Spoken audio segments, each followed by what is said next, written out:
Le Dieu chez qui personne n'a trouvé un défaut. Il les aime tous les jours. Tu peux vivre avec quelqu'un aujourd'hui. Aujourd'hui, il te trouve un défaut. Demain, il t'en trouve un nouveau. Après-demain, encore un nouveau défaut. Mais le Dieu que nous prions n'a jamais failli. Il n'a jamais échoué. Il n'a jamais déçu personne. Il est le même aujourd'hui et éternellement.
Excellent Père, honneur et gloire, Papa, te soit Dieu. Merci, Papa, me donnant encore l'opportunité de pouvoir parler. Merci Papa pour ce message. Et merci Papa pour la portée que ce message aura dans l'esprit de ceux qui vont l'écouter. Père, je prie que ceux qui ont un cœur brisé, qui ont un cœur maître, Papa, se sentent fortifiés à travers ce message et qui prennent la décision de véritablement, oui, chercher à te ressembler. Parce que, Papa, bon nombre de tes enfants sont perdus. Pensent pouvoir porter le nom de Petit Christ alors que leurs actes se diffèrent à l'envie de jouer ce que Papa te dit comme exemple. Ce matin, Papa, je veux encore sauver quelqu'un à se remettre sur le droit chemin. Je prie que Papa, tu m'accompagnes, que tu permettes que le message là puisse, oui, avoir une grande portée à l'esprit de cette personne qui serait en déphasage avec ta parole, avec ton évangile. Et que Papa, ce matin, cette personne-là se sente fortifiée et décide d'aller à nouveau sur une nouvelle base avec toi, afin que Papa, tu puisses guider quotidiennement sa vie, que tu sois une lumière pour sa vie, que sa vie retrouve le sens qu'elle vivait avant. Père, je te remercie ce matin. Je sais que Papa, tu es avec moi. Et tu m'accompagnes jusqu'à la fin de ce message. C'est pourquoi Papa, je vais demander à ce que tu puisses me guider, que tu puisses ôter à moi ce que je ne trouve pas. Parce que Papa, ce que je vais faire et dire, et ce que tu me donnes à la bouche, que ton Seigneur soit tout ça bien sûr. Merci pour ce matin. Au nom de Jésus. Amen. Shalom à tous. Je suis le révérend pasteur Silvio Zima, président et fondateur du ministère Espoir en Christ. Et ce matin, je veux saluer quelqu'un qui me prend à la marche pour la première fois ou qui me suit depuis. Je veux dire à cette personne-là d'être fortifiée et de rester scotché à ma page parce que c'est ici que cette personne-là va entendre le véritable message, oui, du serviteur authentique de Dieu. Parce que ce que nous avons commencé à remarquer ces derniers temps, bien aimé, si vous n'avez pas vraiment l'esprit pour reconnaître l'authentique homme de Dieu, je pense que vous serez tous amenés à l'abattoir. Parce qu'aujourd'hui, si j'insiste sur l'authentique homme de Dieu, c'est qu'il y a aussi des loups ravisseurs, qu'on appelle le faux homme de Dieu. Il y a des loups ravisseurs aujourd'hui qui n'arrivent plus à se contenir dans leur tanière et qui ont décidé aujourd'hui de véritablement mettre à nu, oui, mettre au grand jour ce qu'ils font dans le secret. Et cela est vraiment déplorable. C'est déplorable parce que lorsque on est à la tête d'un ministère et que des personnes nous confient leurs armes et que du jour au lendemain, outre que de les envoyer sur la voie du salut, et on leur prêche des messages plus ou moins, oui, à l'aise à abrutis, à la chose diabolique. Comprenez? Et c'est ce qui est un peu déplorable. Aujourd'hui, les prétendus hommes de Dieu sont en train de montrer notre visage de ce que le Christ n'a pas fait. Comprenez?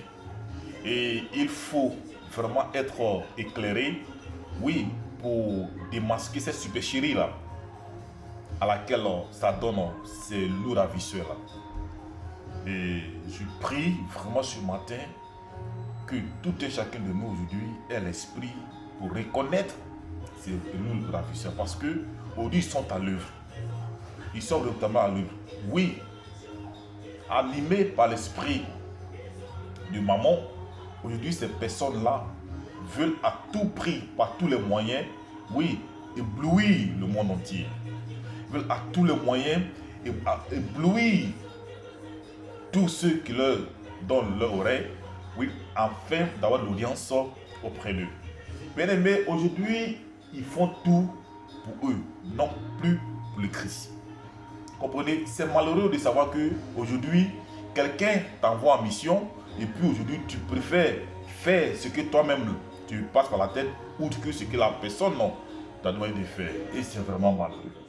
C'est vraiment malheureux et c'est déplorable. Ce matin, vraiment, je suis écœuré.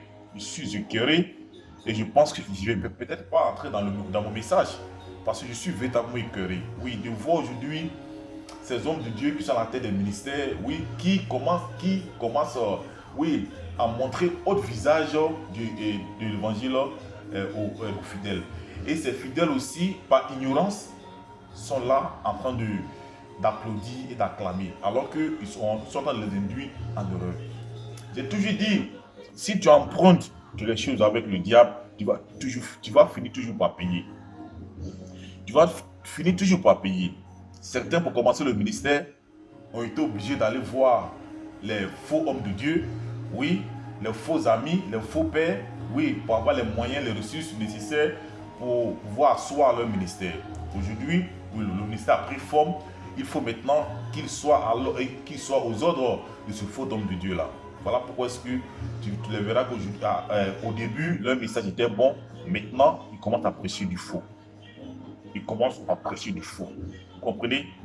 Et si tu es en méconnaissant de la parole, tu vas vraiment, bien aimé, être ébloui par ce qu'il te dit, alors que ce qu'il te dit ne va pas t'amener au paradis, ne va pas te sauver, ça va au contraire t'amener à te détourner de la face de Dieu. Comment est-ce qu'aujourd'hui quelqu'un, oui, peut dire que la sodomiser quelqu'un n'est pas un péché. Celui qui n'est pas un péché. Comment est-ce que quelqu'un, un homme de Dieu, un prétendu homme de Dieu, peut se mettre à dire ces genres de paroles-là? Et à quoi aller dire que c'est un acte abominable, mais pas un péché? Pour dire quoi? Que il dévalorise l'action de la sodomie au profit du péché. Bien aimé, l'abomination, selon la Bible, est plus l'abomination dans le péché. Par contre, dans le péché, on n'a pas l'abomination. Dans l'abomination, on a le péché. Donc, quand tu commets un acte qui est abominable, c'est déjà dit que cet acte-là est plus qu'un péché. Donc, il ne faut pas dire non que c'est un péché, mais c'est pas un acte. C'est abominable, mais ce n'est pas un péché. Vous comprenez? Vous comprenez? C'est un peu déplorable. Et cela, c'est ce matin que je vais interpeller quelqu'un aujourd'hui. Est-ce que vous avez eu l'esprit ouvert pour comprendre les choses? Parce que à la lueur où le monde là, ce n'est vraiment pas bien. Vous comprenez?